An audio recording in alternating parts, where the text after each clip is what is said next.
ganhar até R$ 4.000 por mês, fazendo um trabalho limpo, um trabalho direto, em casa, online, sem nenhum risco.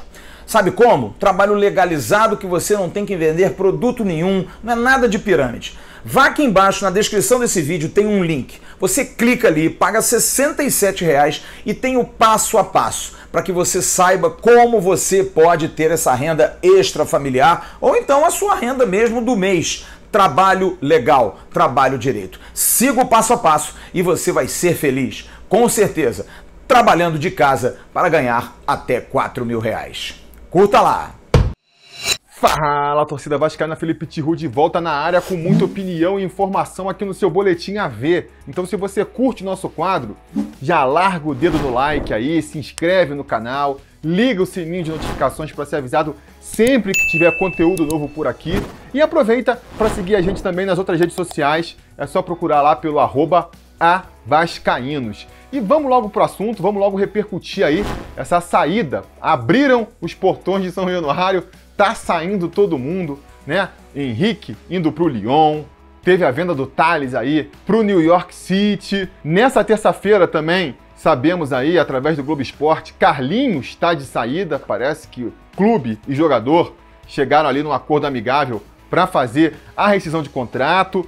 É todo mundo saindo e até aqui o torcedor fica animado, né? O torcedor fica animado porque o Vasco só tem a ganhar com essas saídas até aqui, né? Só tem o ponto positivo, porque, vamos lá, Henrique saindo, já era um jogador que estava fora dos planos do Vasco, então não é como se a gente sentisse o desfalque, muito pelo contrário. Por mais que o Vasco não vá ganhar dinheiro com a saída do Henrique, porque é um jogador que já estava ali no finalzinho do contrato com o Vasco se libera do custo aí de salário do jogador, por mais 3 mesezinhos que seja, e ainda consegue, eventualmente, tentando olhar aqui pelo ponto positivo, ele indo lá para a Europa, ele pode, por um lado, abrir mercado para o Vasco. O Vasco volta a ser um time que chama a atenção da Europa, quanto mais jogadores estiverem por lá. Pô, de onde vem esse jogador do Vasco? Pô, vamos ficar de olho, né? Pode, de repente, até fazer uma ponte com o próprio Lyon.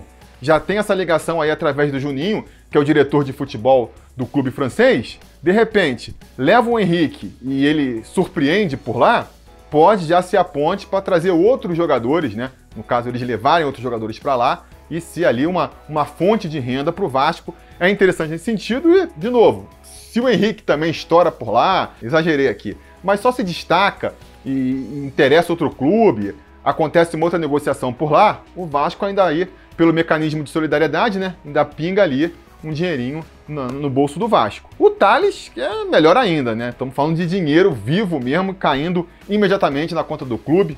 Vai ser vendido aí, parece ser a segunda maior venda da história do Vasco. Fala-se numa venda que pode chegar a 63 milhões de reais. É uma boa ajuda para um clube que vem sofrendo financeiramente, que nem o Vasco, não é mesmo? E, de novo, sem muito ônus, porque o time já vinha se acertando sem o Tales, né? Quando estava com o Tales não chegava a ser um destaque. Muito pelo contrário, ele saiu, o time parece que começou a andar melhor. Então, se você perguntar aí para 10 vascaínos, é capaz de 8, 9 dizerem que não estavam com grandes expectativas da volta do Tales. Então, você só tem a lucrar com essa negociação, né? A mesma coisa serve para o Carlinhos, que aparentemente também vai sair. É um jogador que não traz saudade para nenhum vascaíno, não vejo nenhum vascaíno defendendo que deveria se dar mais espaço para o Carlinhos, tem que experimentar aqui, tem que experimentar lá, não. Todo mundo está querendo ver o Carlinhos pelas costas mesmo, e se ele realmente sair, em se confirmando aí essa rescisão de contrato, abre espaço na folha, não vai ter dinheiro de negociação nem nada, mas tem um espaço que se abre na folha, o salário que a gente pagaria para o Carlinhos, podemos pagar para outro jogador, ou até mesmo para os jogadores que ainda estão no elenco, não é mesmo? Então, só ponto positivo até aqui. E agora eu quero levantar a questão, né? Aqui a gente traz informação e opinião. E a informação que a gente tem, o Flávio Dias está apurando, vai trazer mais detalhes para vocês logo mais no AV News, não é mesmo? Então fiquem ligados, na parte da noite o Flávio vai trazer as informações certinhas sobre essa questão aí, mas o fato é que o que estamos apurando é que não vai parar por aí. O Vasco ainda pretende negociar mais jogadores, muito possivelmente, né, se conseguir atingir o seu planejamento ainda no primeiro semestre, deve ter mais alguma negociação, porque o clube precisa de dinheiro. Essa que é a grande realidade. E aí a gente vai começar a cortar na carne. Aí vamos ter que vender, vamos ter que abrir mão de jogadores do time titular, né? Estamos falando de quem? Andrei, tá chamando a atenção aí do mercado. O próprio Gabriel Peck também pode ser uma eventual negociação. O Galarza é um jogador que vem sendo muito especulado aí, pela maneira como ele apareceu no time principal, de ser uma possível venda ainda esse ano também. E aí, insisto, a gente começa a ver o lado ruim também da negociação, né? Porque se por um lado tem o dinheiro que vai entrar no caixa, do outro tem um aspecto negativo aí, que é a perda técnica que você tem quando perde um jogador do time titular. Muitos vascaínos cobrando que o Vasco precisa se reforçar, precisa de um reserva para o Cano, precisa de um reserva para o Zeca, de um reserva mesmo para o Andrei, e de repente você perde os titulares. É um baque que a gente pode começar a sentir, né? E aí, essa é a questão que eu quero levantar com vocês aqui, quero saber a opinião de vocês sobre isso, né? Como é que faz? Como é que o Vasco faz? Porque eu vou levantar aqui a lebre para cada lado, né? Por um lado, o Vasco precisa vender jogadores. O Vasco tá com uma dívida aí de curto prazo, né? Nem vou falar da dívida total, só a dívida de curto prazo do Vasco, que vai vencer esse ano ainda, na casa dos 300 milhões de reais. Não tem receita para compensar isso aí, né? Tomou uma baita de uma queda aí com as receitas da televisão, tanto no Cariocão, quanto também no Campeonato Brasileiro, por conta do rebaixamento. Tá aí tentando ver patrocínios novos e tudo mais, mas é uma época especialmente difícil para isso, né? O Brasil e o mundo vivem uma crise aí complicada pra caramba, não é o momento em que o dinheiro tá circulando pelos mercados para fazer aparecer um patrocínio que realmente pese na balança, vamos dizer assim, né? Não tem o público nos estádios também, que é sempre uma receita recorrente, seja através da bilheteria, seja porque também atrai mais o sócio-torcedor. Então, assim, as torneiras estão fechadas. A dívida estão batendo a porta aí. Como é que você vai fazer para gerar dinheiro de uma hora para outra? Não tem outra solução. Tem que vender jogador. É o jeito. De que outra maneira o Vasco conseguiria aí 60 milhões de reais de uma hora para outra sem ser vendendo um jogador que nem vendeu o Tales? Não tem jeito, né? Não tem jeito. Agora, se você vende o time todo, você vende o time titular, como é que você faz também para subir para a primeira divisão, que é fundamental nesse projeto aí de reestruturação do clube, né? Você não dá, já foi um baque muito forte cair para a segunda divisão em 2021, não dá nem para levar em consideração permanecer na segunda divisão em 2022. Então tem que subir, é fundamental para que a gente consiga aí botar a casa em ordem, não é mesmo? E para isso precisa de time. Se você vai abrir mão aí de um Andrei, de um Peck, de um Galarza, dos três de repente, será? Precisa repor esses jogadores, não é mesmo? E se a gente for pegar aí o histórico do Vasco nessas horas, é sofrível, é sofrível. Talvez até por isso haja muito uma rejeição de parte da torcida na hora dessas vendas, né? Que é uma coisa normal do futebol brasileiro. Nenhum jogador de destaque fica muito tempo no Brasil, o jogador começa a aparecer e cada vez mais cedo, né? Já vai logo lá para a Europa, para outros mercados, para tentar ganhar a vida. E por que o Vascaíno, de repente, ele é mais retraído nesse sentido? Acho que, em parte, a gente pode explicar pela questão aí das últimas negociações, né? O Douglas, por exemplo, foi vendido. Quem veio para repor a saída do Douglas? Foi o Bruno Paulista, que fez um campeonato terrível, não deixou saudade para ninguém. O Paulinho saiu. Quem veio para o lugar do Paulinho para ser aquela escape, aquela solução para o ataque do Vasco? Tinha ali o Rildo na mesma época. Nem sei quem veio. O Vasco perde jogador de qualidade que está se destacando e simplesmente não tem quem colocar no lugar. Então isso é algo que a gente tem que ficar atento, né?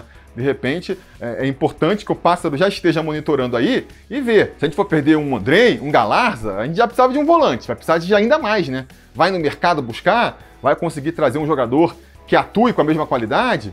Mesma coisa serve para o ataque. A gente está até bem servido atualmente de pontas, mas já perdemos o Tales, de repente perde o Peck também, vai ficar só com o Morato e Léo Jabá? É o suficiente? 2 titulares ali, se está em má fase, se machuca, como é que faz? Então vai precisar contratar também. E aí vai no mercado, vai atrás de um jogador já experiente, já pronto, ou vai mais uma vez apostar na base? Porque o Peck também surgiu aí nos últimos tempos, né?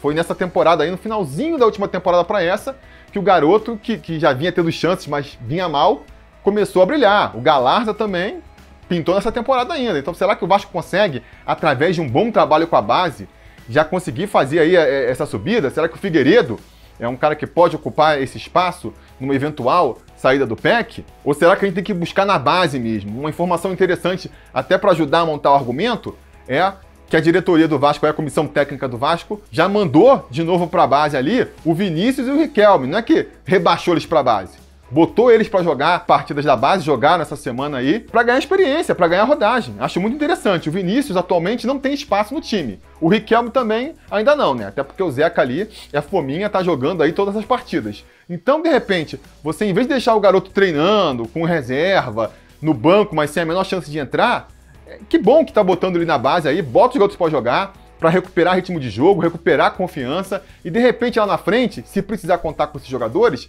eles já subam ali na ponta dos cascos, que nem aconteceu com o Peck, que já no final do ano passado, quando ele subiu ali no final do ano passado, né, vocês lembram a história do Peck? Subiu com o Abelão ali, teve a chance dele no começo da temporada, foi mal demais, voltou para a base, conquistou Copa do Brasil, conquistou Supercopa pela base, né? Ninguém mais levava ele em consideração, mas aí depois dessas boas atuações pela base, subiu no profissional e aí sim conseguiu seu espaço. Será que a gente vai ver a mesma coisa acontecendo com o Vinícius da vida, de repente?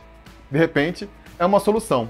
Enfim, jogo aqui muito mais perguntas do que respostas e quero ouvir a opinião de vocês. O que vocês acham aí? Tem que vender todo mundo mesmo? É a solução ou tem que tentar segurar a base? Minha resposta curta aqui.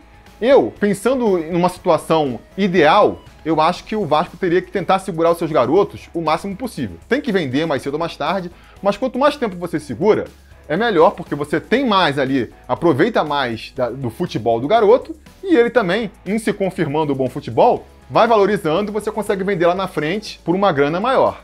Mas na atual situação do Vasco, com uma mão na frente e outra atrás, passando o Pires aí, precisando de dinheiro desesperadamente, para não fechar o clube, para não tomar mais penhora, não tem jeito, né, amigo? Tem que vender, tem que vender.